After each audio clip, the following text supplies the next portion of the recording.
invraisemblable. Est-ce que tout le monde a tiré les leçons aujourd'hui de cette affaire Outreau, à votre avis, soit les médias ou...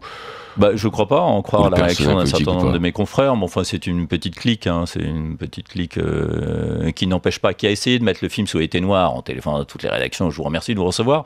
Vous avez pas reçu de pression, vous? Non, ça a été? Ah bon? Il y a eu des pressions pour qu'on reçoive pas. Il y a eu des pas. pressions sur les rédactions de la part d'un certain nombre de mes confrères pour éviter que le film n'existe. n'existe. On est libre. Et on l'a traité en même temps de film révisionniste, alors que le réalisateur est juif, il s'appelle Serge Gardebled, et il a perdu 40 parents, 40 personnes de sa famille dans un camp de concentration.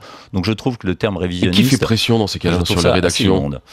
Eh bien écoutez, la presse judiciaire, une partie du syndicat de la presse judiciaire parisienne, parce que la presse judiciaire en province réagit très bien. Il y a eu 2 pages dans le Dauphiné libéré, Ouest France en a parlé, enfin tous les journaux en parlent de manière tout à fait apaisée. D'ailleurs, un homme qui a présidé la commission parlementaire, qui s'appelle André Valigny, qui est le futur sans doute ministre de la Justice, et je suis très heureux parce qu'il a vu 2 ou 3 fois ce film.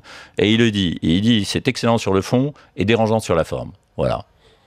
Donc, ce qui est invraisemblable, c'est dans un pays où soi-disant il y a la liberté d'expression, on en soit encore à faire des pressions, et de la part de ceux-là même qui la revendiquent, c'est-à-dire des journalistes, vis-à-vis d'un confrère, quoi. Ça me paraît aberrant. Des fatwas. Et alors, ce qui est, moi,